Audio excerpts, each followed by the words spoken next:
ปรีชาเลิศล้ำโปรดแสดงพระสัทธรรมเทศนาและวาที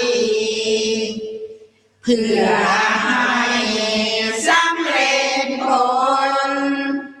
แด่ปวงชนบรรดามีสู่สุขพระเสมสีสมดังเจตนาเถิดขอนิมนต์เจ้าค่ะก็จะได้น้อมนำเอาธรรมะอันเป็นคำสั่งสอนขององค์สมเด็จพระสัมมาสัมพุทธเจ้าในเรื่องอริยมรรคมีองค์8ประการมาบรรยายถวายความรู้แด่ท่านครูบาอาจารย์หลวงปู่หลวงตาลูกพระลูกเนนพระขาวแม่ชีทั้งหลายจนกว่าจะสมควรเจเวลาแต่วันนี้จะไม่ได้บรรยายโดยพิสดารจะบรรยายโดยสังเขปถาพอเป็นเข้าพอรู้หนทางของการปฏิบัติคืออริยมรรคมีองค์8ประการนี้ถือว่าเป็นหนทางที่จะดำเนินไปสู่การรู้แจ้งแทงตลอดซึ่งอริยสัจธรรมคือทุกข์สมุทัยนิโรธมรรคคือการที่จะรู้แจ้งแทงตลอดซึ่งอริยสัจธรรมนี้ถ้าว่าเราขาดอริยมรรคมีองค์8ประการหรือว่าเราไม่ดำเนินตามอริยมรรคมีองค์8ประการแล้วเราก็ไม่มีหนทางที่จะประพฤติปฏิบัติให้ได้บรรลุซึ่งสามัญญผลคืออริยมรรคผลตามเจตนารมณ์ของเราได้เลยในทางพระพุทธศาสนาพระบรมศาสดาทรงสอนทางดำเนินชีวิตไว้8ประการคือได้แก่มรรค8มรรคแปลว่าทางหมายถึงทางปฏิบัติคือทางหรือทางดำเนินชีวิตซึ่งมีทั้งหมด8ข้อเรียกว่ามรรค8หรือมรรคมีองค์8ประการมรรคทั้ง8นี้เป็นชื่อเรียกในหลายอย่างเช่นเรียกว่าทุกขนิโรธคามินีปฏิปทาแปลว่าปฏิปทาอันยังผู้ปฏิบัติให้ถึงความพ้นทุกข์หมายความว่าเป็นทางสายเดียวที่จะทำให้ผู้ปฏิบัติบรรลุถึงนิพพานหรือถึงนิโรธอันเป็นความดับทุกข์อย่างสนิทพระพุทธเจ้าทรงบรรลุพระนิพพานก็เพราะทางสายนี้พระอรหันต์ทั้งหลายก็ปฏิบัติตามทางสายนี้จึงได้บรรลุพระนิพพานอริยมรรค8ประการนี้เรียกอย่างหนึ่งเรียกว่ามัชฌิมาปฏิปทาแปลว่าทางสายกลางหมายความว่าทางปฏิบัติของบรรดาเจ้าลัทธิอื่นๆเมื่อว่าโดยสรุปลงย่อๆแล้วก็มีอยู่2แบบคือ1แบบกามสุขขันลิกานุโยคคือการประกอบตนให้พัวพันอยู่ในกาม2แบบปัตตกิลมัฏฐานุโยคคือแบบที่ทรมานตนให้รับความลำบากทาง2แพ่งนี้หรือว่าที่สุด2ประการนี้ไม่ใช่หนทางที่จะทำให้ผู้ปฏิบัติได้บรรลุได้บรรลุอริยมรรคผลก่อนที่องค์สมเด็จพระสัมมาสัมพุทธเจ้าจะเสด็จอุบัติขึ้นในโลกเจ้าลัทธิทั้ง2ประการนี้ก็มีอยู่ก่อนแล้วเมื่อพระองค์ทรงเอาพิเนศกรมและกรมก็ได้ไปทดลองการประพฤติปฏิบัติดังกล่าวมาแล้วทั้ง2อย่างคือทดลองทั้งแบบกามสุขลิกานุโยคทดลองทั้งแบบปัตตกิลมัฏฐานุโยคเมื่อทดลองแล้วก็ทราบชัดโดยปัญญาว่าก็ปฏิบัติทั้ง2อย่างนี้ไม่ใช่หนทางพ้นทุกข์ไม่สามารถที่จะทำให้สรรพสัตว์ทั้งหลายพ้นทุกข์ได้พระองค์จึงทรงหันไปปฏิบัติทางจิตใจดำเนินตามปฏิปทาคืออริยมรรคมีองค์8ประการเมื่อมรรค8ประการนี้เรียกอย่างหนึ่งเรียกว่าอัตถังคิกมรรคแปลว่ามรรคมีองค์8หมายความว่าเป็นข้อปฏิบัติรวมกันทั้ง8ข้อเลยเราจะแยกปฏิบัติข้อนั้นปฏิบัติข้อนี้แยกไม่ได้ต้องปฏิบัติรวมกันคือปฏิบัติพร้อมๆกันไปเลยแทงตลอดไปพร้อมๆกันแล้ววันนี้เราจะปฏิบัติอริยมรรคมี8ข้อที่1 วันพรุ่งนี้เราจะปฏิบัติข้อที่2วันต่อไปก็จะปฏิบัติข้อที่3วันต่อไปก็จะปฏิบัติข้อที่4หรือขณะนี้ชั่วโมงนี้นาทีนี้วินาทีนี้เราจะปฏิบัติตามอริยมรรคมีองค์8ประการข้อนั้นอะไรทำนองนี้ไม่ได้เราต้องปฏิบัติพร้อมกันไปเลยหมายว่าเรากำหนดบทพระกรรมฐานคำเดียวครอบคลุมหมดทั้ง8ข้อเลยสมมติว่าเรากำหนดออกพ้องเนาะเพียงประโยคเดียวเท่านี้เพียงคำเดียวเท่านั้นครอบคลุมไปทั้ง8ข้อเลยหรือว่ายุบเนาะคำเดียวครอบคลุมไปทั้ง8ข้อหรือว่านั่งเนาะถูกเนาะเพียงคำเดียวนั้นครอบคลุมไปทั้ง8ข้อ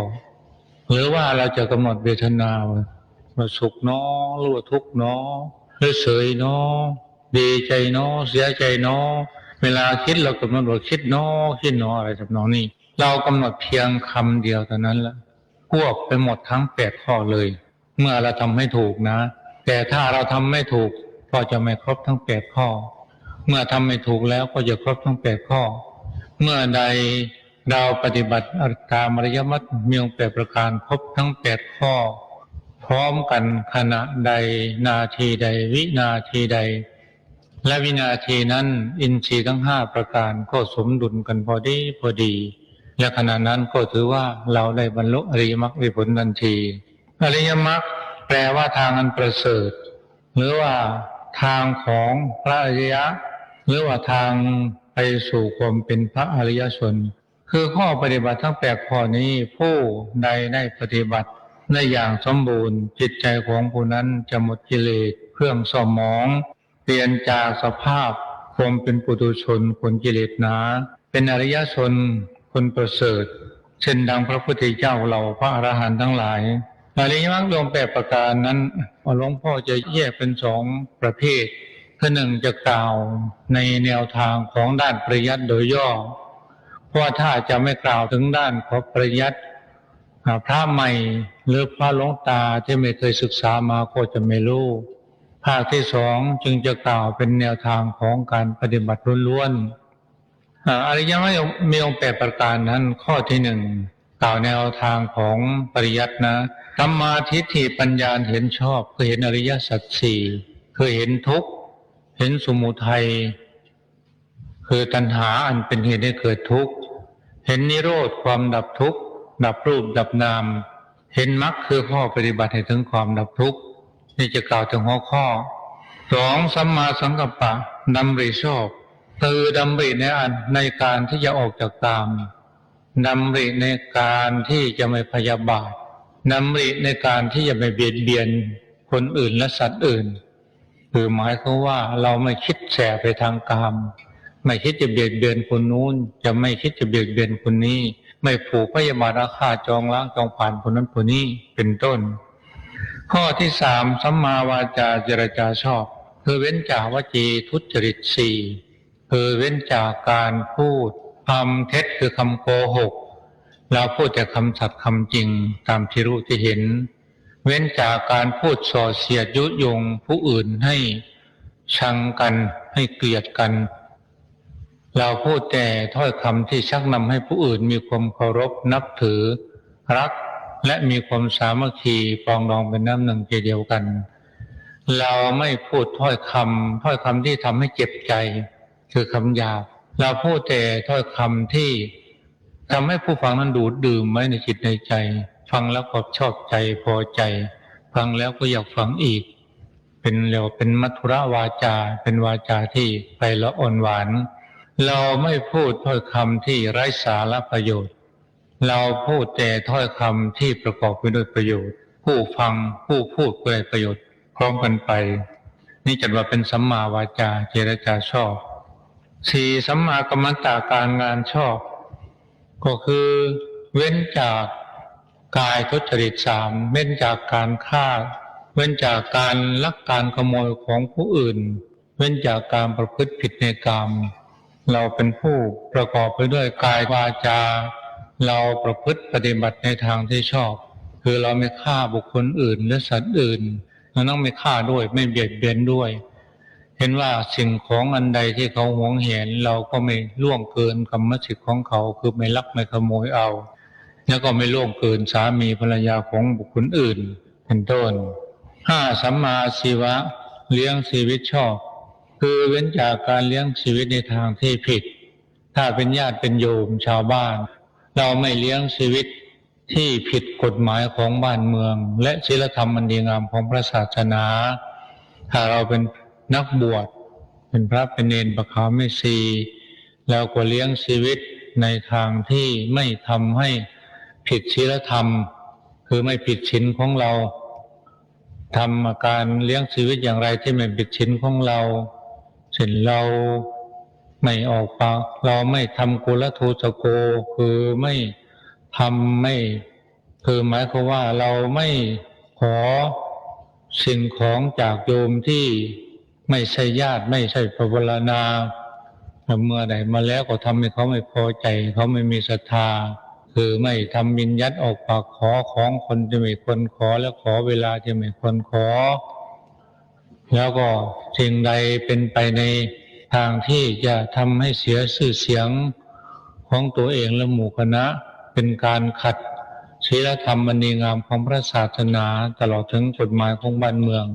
แล้วก็ไม่เลี้ยงชีวิตในทางนั้นแต่ว่าเลี้ยงชีวิตเรียกว่าเราเลี้ยงชีวิตแต่ว่าให้ถูกต้องตามพระธรรมวินัยและกฎหมายของบ้านเมืองทุกวันนี้ประเพณีมีดาษเดินเราไปที่ไหนก็เห็นหนังสือพิมพ์แต่ละฉบับข่าวแต่ละวันนี่ถ้าเราติดตามเราดูก็จะเห็นทันทีทุกสิ่งทุกอย่างวันนี้มันแปลงไปหมดอะไรก็มีแต่ผลประโยชน์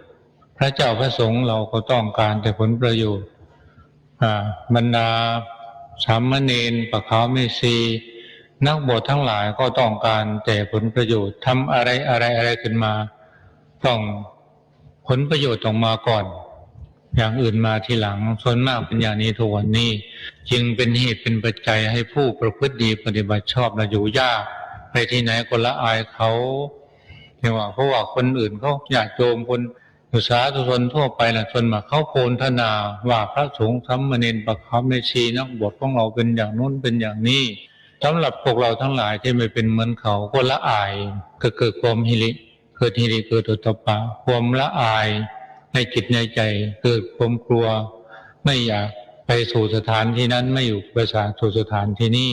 เพียงว่าคนนั้นเขาจะว่าคนนี้เขาจะว่าคนนั้นจะดูถูกคนนี้จะดูถูก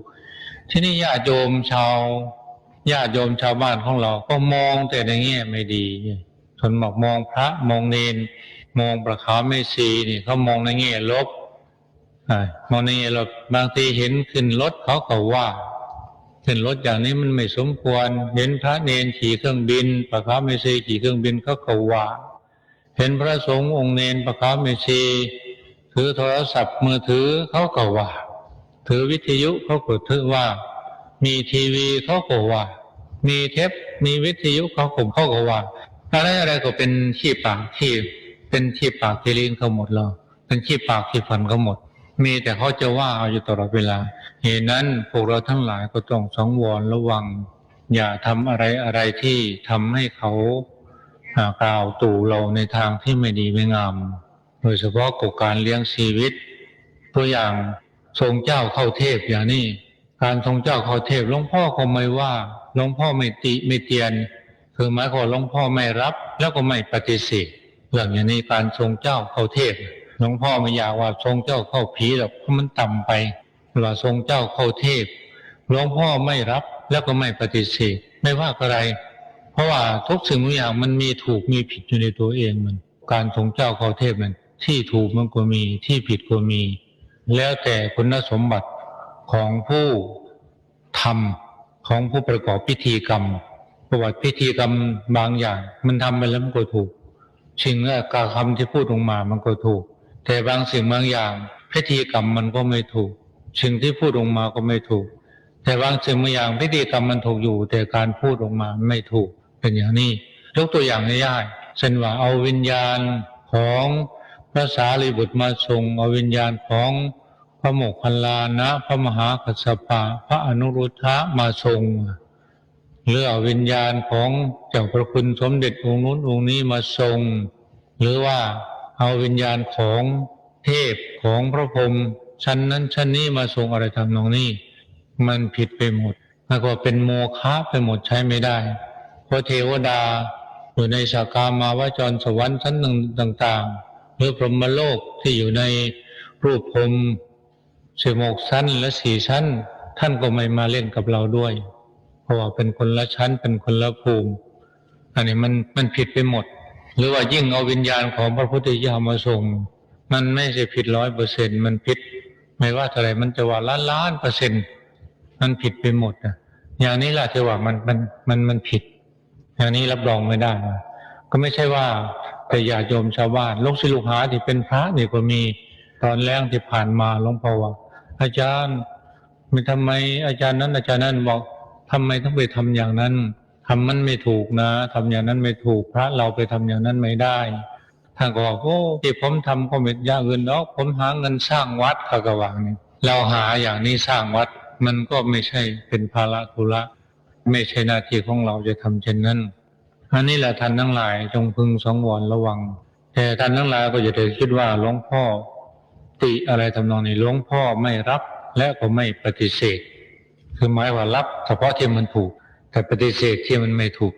แต่ไม่ว่าอะไรเหมือนกันกับพากันมาประพฤติปฏิบัติในหน้าพรรษาล่ะหลวงพ่อที่วัดนี้จัดงานปริวาสไหมมันไหนจะจัดงานมันไปเริ่มมันไหนออกวันไหนผมก็ไม่รับเพราะหลวงพ่อไม่ได้จัดงานปริวาสนี่เป็นหน้าที่ของบรรดาลูกศิษย์ลูกหาทั้งหลายพากันจัดกันเองหลวงพ่อไม่รับแต่ก็หลวงพ่อไม่ปฏิเสธแต่ใครจะอยู่ก็อยู่ได้พูดกันตกลงกันก็อยู่ได้หลวงพ่อก็พร้อมที่จะอุปถัมภ์ถากทุกสิ่งทุกอย่างอุปถัมภ์ถากทางร่างกายอาหารการอยู่การฉันหลวงพ่อก็จะหามา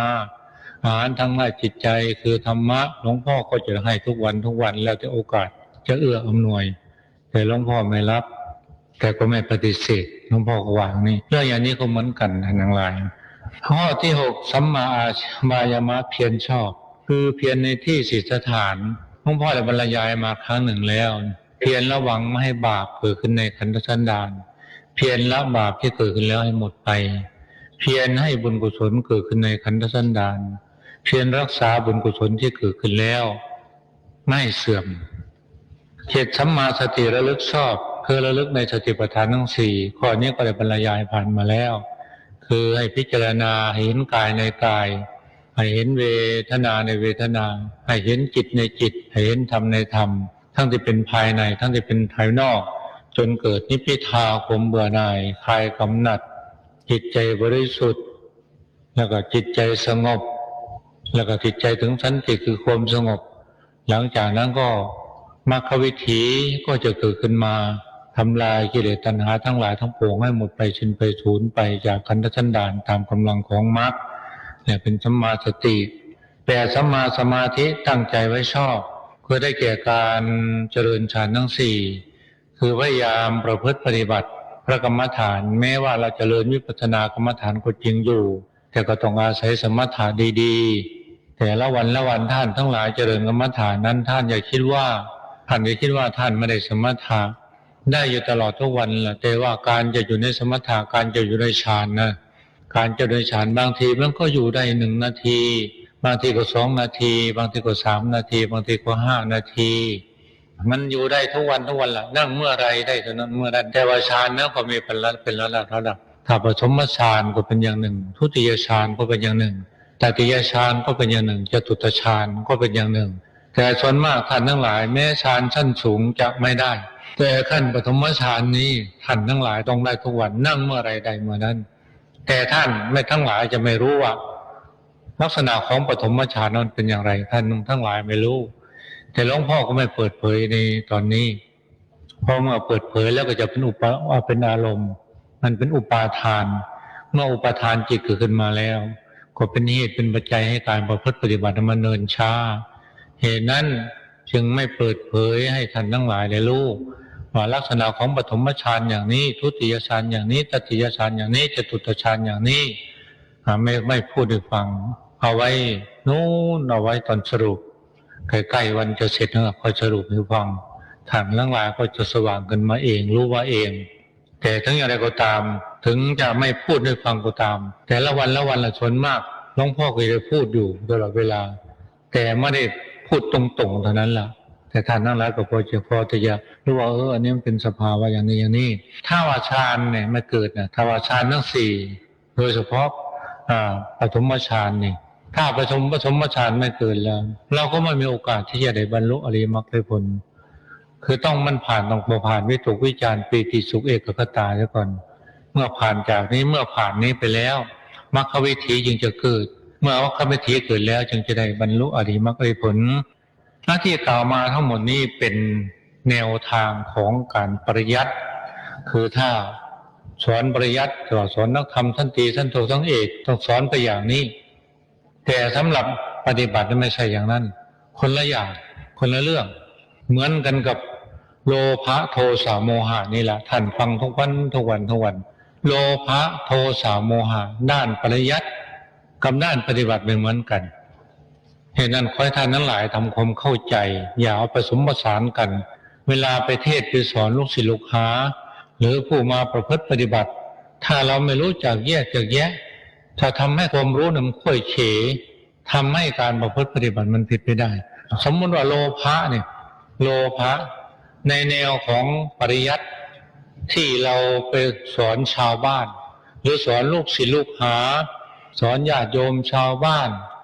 ในแนวทางที่ว่าเราไม่ได้ปฏิบัติไปนะไม่ได้เดินโยกมไม่ได้นั่งสมาธิเราไปเทศในงานโน้นเราไปเทศในงานนี้เราไปเทศในงานบุญขึ้นบ้านใหม่งานแต่งงานแล้วงานโน้นงานนี้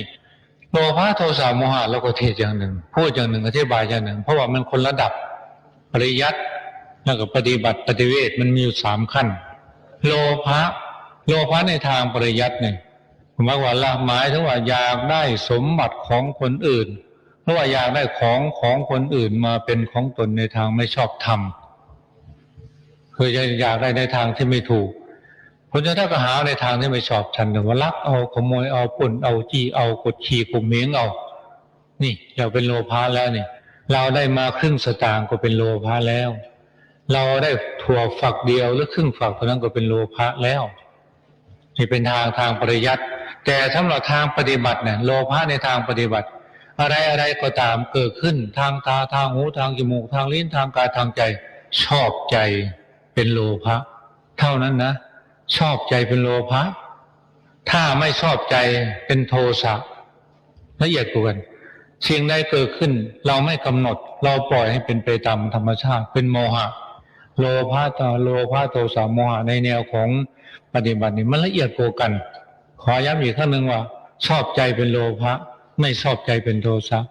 สิ่งใดเกิดขึ้นเราไม่กำหนดปล่อยให้เป็นไปตามธรรมชาติมันเป็นโมหะทั้งโลภะทั้งโทสะทั้งโมหะนี่แหละเป็นเครื่องขัดขวางหรือกั้นกลางหรือกีดกันการประพฤติปฏิบัติไม่ได้ผลมีปัญหาอยู่ว่าการทำงานของอริยมรรคมีองค์8ประการนั้นคือทำอย่างไรใครเป็นผู้ทำงานและได้บรรลุมรรคผลนิพพานอย่างไรนี่ต้องเป็นปัญหาที่เราจะต้องทำความเข้าใจถ้าเราไม่รู้หรือว่าไม่เข้าใจที่ตรงนี้การประพฤติปฏิบัติของธรรมะของเราก็ไม่ได้ผลการทำงานของอริยมรรคมีองค์8ประการนั้นมรรคสัตว์เป็นผู้ทำงานทำอย่างนี้คือ1มรรคสัตว์จะนำเอาทุกขสัตว์คือรูปนามขันธ์5มาเป็นทางเดินคือนำเอาทุกขสัตว์คือรูปนามขันธ์5มาเป็นทางเดินมรรคสัตว์ทั้ง8ข้อนะที่เราผ่านมาแล้วมรรคสัตว์ทั้ง8ข้อนะทั้ง8อย่างเราเป็นผู้เดินทางพร้อมๆกันนั้นก็จะละสมุทัยคือตัวเหตุหรือว่าคือตัณหานั้นไปด้วยและได้สิ้นเมื่อใดทุกข์ก็จะดับไปเป็นตัวนิโรธสัตว์สั้นๆอย่างนี้นะยกตัวอย่างเช่นปากพูดเป็นทุกขสัตว์เลยนะปากพูดเป็นทุกขสัตว์สติรู้ทันเป็นมรรคสัตว์ถ้าสติรู้ไม่ทันหรือไม่ได้กำหนดเป็นตัวสมุทัยสัตว์เว้นตัวเผลอเวลากันเราในขณะที่เรามีสติกำหนดอยู่นั้นเว้นตัวเผลอเป็นสัมมาวาจาพูดชอบคือหมายความเราได้กำหนดเจ้าก่อนอย่าพูดน้ออย่าพูดน้อพูดน้อเป็นสัมมาวาจาคือพูดชอบนะขอย้ำอีกครั้งหนึ่งว่าสมมติว่าปากพูดเป็นทุกขสัตว์คือมันเป็นสภาวะธรรมในตนไม่ได้ สติรู้ทันเป็นมรรคสัจสติรู้ไม่ทันคือเราไม่ได้กำหนดเป็นตัวสมุทัยสัจและในขณะที่เราจะพูดนั้นเรากำหนดก่อนอยากพูดน้ออยากพูดน้อพูดน้อพูดน้อพูดน้อไปเป็นสัมมาวาจาคือพูดชอบเมื่อยืนเดินนั่งนอนผู้เหยียดเคลื่อนไหวทำงานใดๆก็ดีเป็นทุกขสัจเมื่อยืนเดินนั่งนอนผู้เหยียดเคลื่อนไหวทำงานใดๆก็ดีเรามีสติรู้ทันเป็นมรรคสัจสติรู้ไม่ทันหรือไม่ได้กำหนดปล่อยเป็นไปตามธรรมชาติเป็นตัวสมุทัยสัจคือความอยากเดินอยากยืนอยากนั่งอยากนอนอยากคู่อยากเหยียดอยากเคลื่อนไหวเป็นต้นเว้นโมหะตัวเผลอคือเรากำหนดเสียก่อนจะยืนจะเดินจะนั่งจะนอนจะคู่จะเหยียดจะเคลื่อนไหวทำอะไรใดก็ตามเรากำหนดเสียก่อนเรากำหนดทุกขณะที่เรายืนเดินนั่งนอนกินดื่มบูชิตนั้นเป็นสัมมากัมมันตะคือการงานชอบไม่ใช่ว่าจะแบกขนขึ้นไปตัดไม้ที่โน้นไม่ใช่ว่าจะแบกขนตัดไม้ที่นี่หรือว่าจะไปทำงานวัดต้องกวาดถนนกวาดโบสถ์กวาดวิหารกวาดศาลาการประเรียนกวาดกุฏิร่วมใจและทำนองนี้จึงจะเป็นสัมมากัมมันตะการงานชอบไม่ได้ไม่ใช่อย่างนั้นหมายว่าเราจะยืนจะเดินจะนั่งจะนอนจะคู่จะเหยียดจะเคลื่อนไหวทำอิริยาบถใดๆก็ตามเรากำหนดรู้อิริยาบถยืนน้อนั่งน้อนอนน้อคู่น้อเหยียดน้ออะไรทำนองนี้นั่นแหละเป็นสัมมากัมมันตะการงานชอบเมื่อขณะเห็นขณะได้ยินขณะรู้กลิ่นขณะรู้รสขณะรู้สัมผัสขณะนึกคิดขณะรับประทานอาหารขณะนุ่งห่มขณะบริโภคเป็นต้นมีสติรู้ทันเป็นมรรคสัจจำมาดีนะสติรู้ทันเป็นมรรคสัจละสมุทัยสัจคือความอยากเห็นอยากได้ยินอยากรู้กลิ่นอยากรู้รสอยากรู้สัมผัสอยากนึกคิดอยากรับประทานอาหารอยากนุ่งอยากห่มอยากบริโภคเป็นต้นเว้นโมหะตัวเผลอเป็นสัมมาอาชีวะเป็นอยู่ชอบไม่เหมือนทางปริยัตินะสัมมาอาชีวะเลี้ยงชีวิตชอบน้องพ่อพาพูดผ่านมานั้นทางด้านปริยัติว่าคือเราเลี้ยงชีวิตไม่ให้ผิดกฎหมายของบ้านเมืองและไม่ให้ผิดศีลธรรมอันดีงามของพระศาสนาจะเป็นสัมมาอาชีวะแต่ในทางปฏิบัติแล้วไม่ใช่นั้นคือหมายความว่าถ้าในทางปฏิบัติแล้วเราจะทำงานอะไรก็ตามในขณะนั้นเราจะได้ยินก็ดีรู้กลิ่นก็ดีรู้รสก็ดีรู้สัมผัสก็ดีนึกคิดก็ดีประทานอาหารก็ดีนุ่งห่มก็ดีบริโภคอาหารเป็นต้นก็ดีเรากำหนดอยู่ตลอดเวลากำหนดตามอาการของมันและในขณะกำหนดนั้นตัวเผลอก็ไม่มีตัวโมหะตัวเผลอก็ตัวสมุทัยตัวสมุทัยคือตัวหิตัวเผลอนั้นก็ไม่มีก็จัดว่าเป็นสัมมาอาชีวะเป็นอยู่ชอบองค์มรรคทั้งสามคือสัมมาวาจาสัมมากัมมันตะและสัมมาอาชีวะจัดเป็นศีลเพราะเว้นตัวโมหะคือตัวหลงตัวเผลอเป็นต้นสติรู้ทันทุกขณะเป็นสัมมาสติระลึกชอบวิตกรู้พระไตรลักษณ์คืออนิจจังไม่เที่ยงต้องดับไปทุกขังทนอยู่ไม่ได้ทนในยากต้องดับไปอนัตตา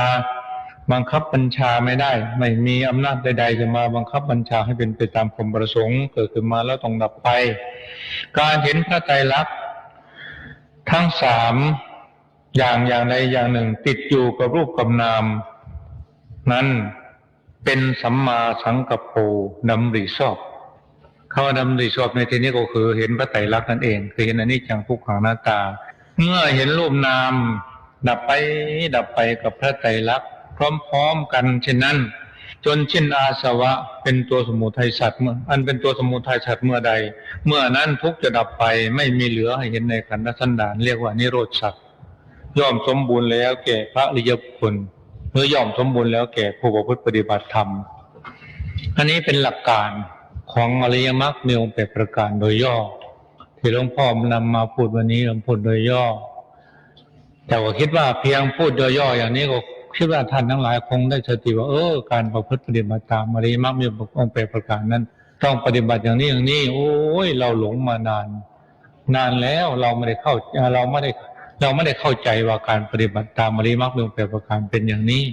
ถ้าปฏิบัติให้ถูกแล้วเป็นอย่างนี้ถ้าปฏิบัติถูกแล้วมันดำเนินไปในปฏิปทาเครื่องพ้นทุกข์อย่างนี้เราจะเข้าใจทันทีเพราะส่วนมากเราฟังมาแต่ในด้านปริยัติถ้าบ้านปริยัตินี่อริยมรรค8ประการนี่เราก็8ข้อเนี่ย8ข้อเทศข้อละชั่วโมง2ชั่วโมง3ชั่วโมงก็ยังไม่จบแต่เวลามาประพฤติปฏิบัติพับไปแล้วเพราะอะไรที่หลวงพ่อทำไมบรรยายพิสดารอย่างนี้ก็คิดว่าท่านทั้งหลายก็คงที่จะเข้าใจ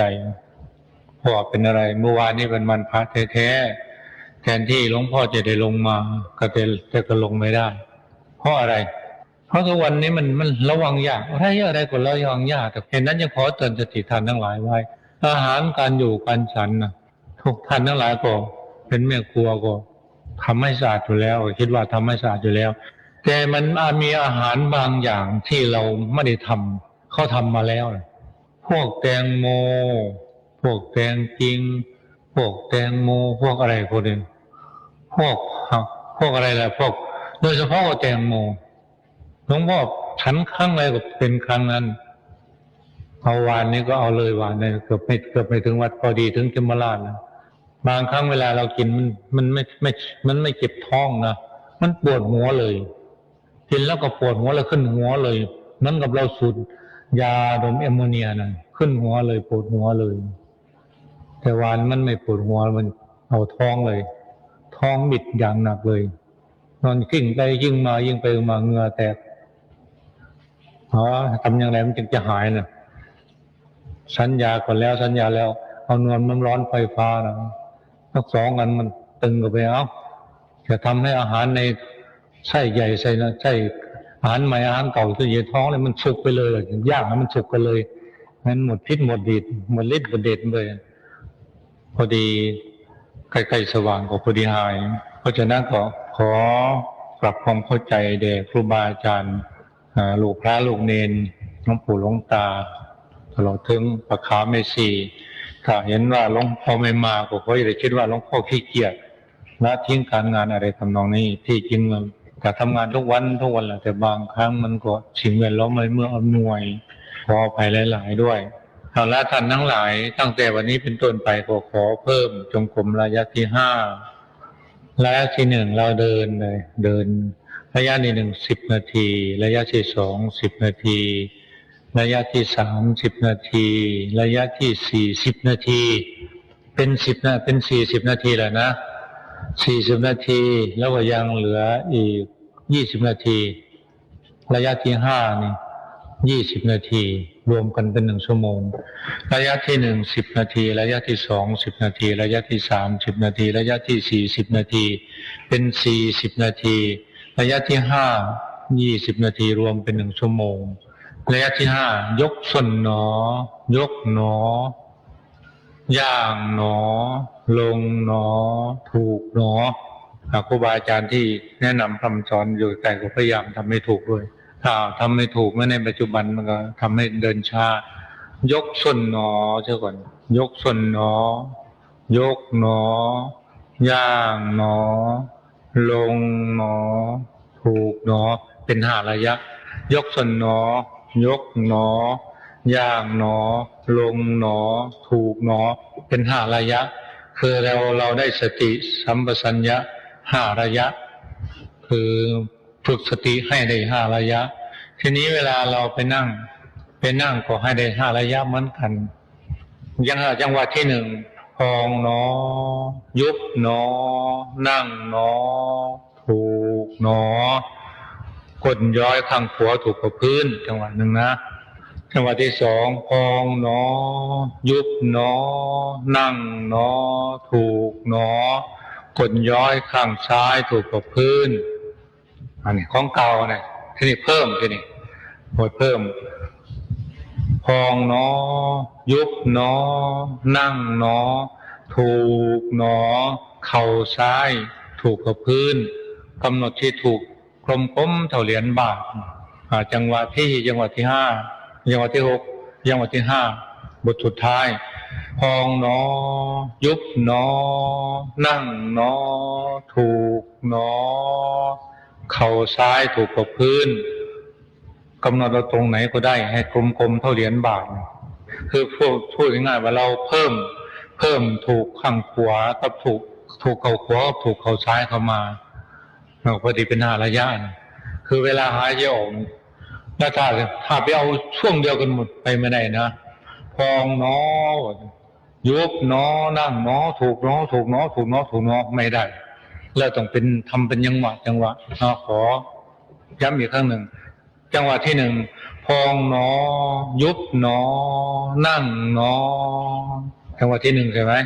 จังหวะที่2พองหนอยุบหนอนั่งหนอถูกหนอคนย้อยข้างขวาถูกกับพื้นพองหนอเวลาพองนี่พูดครั้งเดียวกำหนดครั้งเดียวตอนยุบนี่ยังต่อพองหนอยุดเลยยุบหนอนั่งหนอถูกหนอคนย้อยข้างซ้ายถูกกับพื้นทั้งหมดต่อไปพองหนอยุบหนอนั่งหนอถูกหนอเข่าขวาถูกกับพื้นพองหนอยุบหนอนั่งหนอถูกหนอเข่าซ้ายถูกกับพื้นทีนี้เวลาไปนอนจะเหมือนกันเวลานอนพองหนอยุบหนอนอนหนอถูกหนอคนข้างขวาข้างซ้ายถูกกับพื้นก็ได้จังหวะต่อไปพองหนอยุบหนอนั่งหนอถูกหนอหมายเอาศีรษะข้างไหนข้างหนึ่งก็ได้ถูกกับพื้นนะพองหนอยุบหนอนอนหนอถูกหนอเข่าของเราถูกกับพื้นเอาถึงเข่าพอดีที่นี่มีข้อแม้อยู่ว่าเวลาเรากำหนดไปแล้วจะกำหนดอิริยาบถนอนก็เหมือนกันบนนั่งก็เหมือนกันถ้าขณะใดที่เรากำหนดที่มันฟุ้งซ่านมากคือมันคิดมากเรากำหนดไปกำหนดไปยิ่งคิดกำหนดไปยิ่งคิดในขณะที่นอนก็ตามนะในขณะที่นั่งอยู่ก็ตามมันคิดมากเมื่อถ้ามันคิดมากๆกันนี่มันความเพียรมันมากเกินไปแล้วเราตัดออกเราตัดถูกเข่าขวาออกตัดถูกเข่าซ้ายออกยังไม่หายก็ตัดถูกก้นย้อยข้างขวาออกตัดที่ถูกก้นย้อยข้างซ้ายออกแต่ขณะนั้นมันยังคิดมากอยู่ตัดอาการนั่งออกแล้วต้องแต่พองหนอยุบหนอน่ะตัดนั่งออกไปตัดคำมาเรื่อยเอาแต่เหลือมันแต่พองหนอยุบหนอเข้ามาเมื่อพองหนอยุบหนอมันก็ยังฟุ้งอยู่ยังคิดมากอยู่กำหนดใหม่พองยุบพองยุบพองยุบท่านเข้ามาเอาพองยุบเรายังไม่อยู่ยังคิดมากอยู่เอาแต่หัวใจของเราตั้งสติไว้ที่ใต้ราวนมข้างซ้ายลงไปประมาณ2 นิ้วกำหนดกลมๆเท่าเหรียญบาทหรือเหรียญ50 ตังค์คิดหนอคำเดียวถ้าเราคือว่าคิดหนอมันยังคิดอยู่เอานิ้วมือเนี่ยนิ้วชี้ของเราเนี่ยจี้ไปเลยทางนั้นก็นั่งสมาธิอย่างคล้ายๆกับกอดอกนี่ก็ได้ครับนั่งอย่างนี้เอานิ้วชี้ของเราจี้ไว้คิดหนอไปเลยผลสุดท้ายมันก็หยุดคิดเมื่อมันหยุดคิดจิตของเราก็จะตั้งมั่นเป็นสมาธิเมื่อจิตตั้งมั่นเป็นสมาธิได้ดีแล้วปฏิปทาทุกสิ่งทุกอย่างทางที่จะดำเนินไปสู่สมาธิสมาบัติมรรคผลนิพพานมันก็จะตามมาทันทีทีนี้ถ้าขณะใดที่หนึ่งเวลาเรานอนพองหนอยุบหนอนอนหนอมันนานหลับทีนี้มันนานหลับมันคิดบางทีก็คิดมากบางทีก็นานหลับหรือบางทีความรู้สมาธิของเรามันดิ่งเข้าไปเลยเราก็พูดยาวๆมาได้พองหนอยุบหนอนอนหนอถูกหนอมันทำไม่ได้เราก็เหลือเข้ามาเหลือตั้งแต่พองหนอยุบหนอพองหนอยุบหนอ2 คำเท่านั้นแหละก็ได้แล้วต้องฉลาดแล้วก็พยายามจำให้ได้ว่าเราจะนอนหลับไปตอนท้องพองหรือท้องยุบก็พองนี่เราต้องรู้ถ้าว่าเอาพองหนอยุบหนอนี่มันยังไม่สะดวกอยู่เอามาที่จมูกเลยหายใจเข้าเนี่ยกำหนดว่ารู้หนอหายใจออกกำหนดว่ารู้หนอหายใจเข้ารู้หนอหายใจออกรู้หนอไปเลย2 คำเท่านั้นแต่พยายามจำให้ได้ว่าเราจะนอนหลับไปตอนหายใจเข้าหายใจออกพยายามจำให้ได้วันนี้เราต้องฉลาดเพราะว่ามีคำหนึ่งหลวงพ่อเคยชี้แนะแล้วก็ชี้แจงให้ฟังแล้วว่าอาสวะขยายานมันรู้จักปัญญารู้จักทำอาสวะให้สิ้นไปข้อนี้เราต้องฉลาด ถ้าเราไม่ฉลาดไม่รู้จักกระดิกพลิกแพลงไม่รู้ดัดแปลงปรับปรุงมันก็ไปได้ยากเพราะว่านี่มันเป็นอัตโนมัติเกิดขึ้นเพราะบุญวาสนาบารมีที่เราได้สั่งสมอบรมมาเองมันเกิดขึ้นมาแล้วก็จะต้องรู้หนทางเดินแต่ว่าอย่าทำอะไรที่อย่าทำอะไรนอกจากที่ครูบาอาจารย์แนะนำไว้อะไรที่ครูบาอาจารย์ไม่แนะนำไว้เราจะทำบางทีมันจะทำให้เสียได้บางทีก็เป็นบ้าไปได้ทีนี้ถ้าว่าข้อใดที่ครูบาอาจารย์แนะนำไว้แล้วก็พยายามทำให้ครบตามนั้นเพราะหลักสูตรนั้นต้องเพิ่มขึ้นไปเรื่อยถ้าเราไม่ทำตามหลักการประพฤติปฏิบัติของเราก็ไม่ได้ทันมันก็ไม่ทันกันเช่นว่าการกำหนดสติของเราไม่ทันกันแทนที่สติจะไปได้เร็วๆกว่านี้มันก็ไม่ทันกันเมื่อเป็นเช่นนี้ก็ทำให้การปฏิบัติไม่ได้ผลพระท่านทั้งหลายเท่าที่หลวงพ่อได้ชี้แนะแนวทางหลักการประพฤติปฏิบัติตามทางของอริยมรรคมีองค์8ประการมาก็เห็นว่าพอสมควรแก่เวลาในท้ายที่สุดนี้ขออนุภาพคุณพระพุทธเจ้าพระธรรมพระสงฆ์บารมีธรรมที่ท่านทั้งหลายได้สร้างสมอบรมมาพร้อมทั้งอำนาจบารมีธรรมที่หลวงพ่อได้สร้างสมอบรมมาตั้งแต่ปุเรกชาติจนถึงปัจจุบันชาตินี้ขอจงได้เป็นดาบาเดชะเป็นภวะปัจจัยให้ท่านทั้งหลายเพียรพูนสมบูรณ์ไปด้วยสติปัฏฐาน4สมปัฏฐาน4ที่บาท4อินทรีย์5พละ5พระทรง7อริยมรรคมีองค์8ประการในขณะเดียวกันนั้นขอให้ท่านทั้งหลายได้บรรลุสมาธิสมาบัติวิชชาปฏิสัมภิทาอภิญญาอริยมรรคได้ผลถึงฝั่งคือพระอมตะมหานรพานด้วยกันจงทุกขั้นเทอ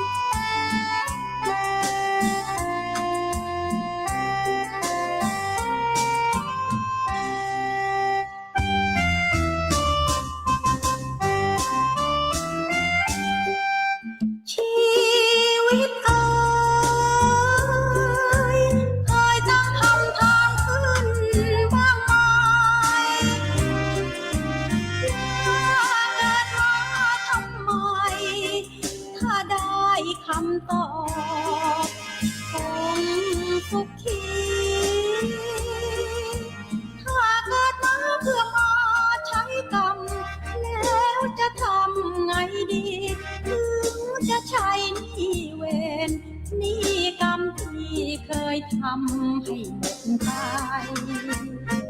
พระพุทธองค์บอกทางให้ปล่อยวางอะไรทำจิตใจให้เหนือยิ่งร้ายยิ่งดี